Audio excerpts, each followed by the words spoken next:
ఒక శ్రమే నీ జీవితంలోనికి వస్తే దేవుడు చూడకుండా, దేవునికి తెలియకుండానే వచ్చేస్తుందా? 3 రకాలుగా శ్రమలు వస్తాయి. ఒకటి, నీ బుద్ధితో నువ్వు తెచ్చుకుంటావు తప్పుడు పనులు చేసి. 2, నిన్ను నిరూపించడానికి, నిన్ను గొప్ప చేసి బంగారంగా మార్చడానికి దేవుడు శ్రమలు అనుమతిస్తాడు. ఓకే. 3వది, నీ చుట్టుండే వారి వల్ల కూడా నీకు శ్రమలు వస్తాయి, బాధలు వస్తాయి. నువ్వు ఎంత బాగున్నా నీ చుట్టుండే నీ ఫ్యామిలీయో, బంధువులో, స్నేహితులు ఎవరి వల్లనే శ్రమలు వస్తాయి.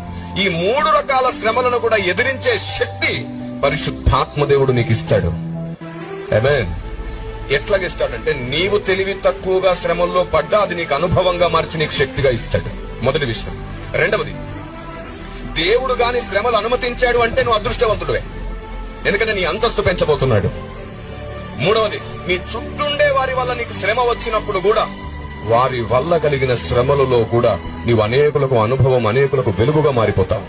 Praise the lord. అక్కడ నీ ప్రేమ పరీక్షించబడుతుంది, అక్కడ నీ ఓర్పు పరీక్షించబడుతుంది, అక్కడ నీ సహనం పరీక్షించబడుతుంది. మనం ఏం చేస్తాం తెలుసా? శ్రమ రాగానే తొలగించు ప్రభువా అని ప్రార్థిస్తాం. తప్పు ప్రార్థన.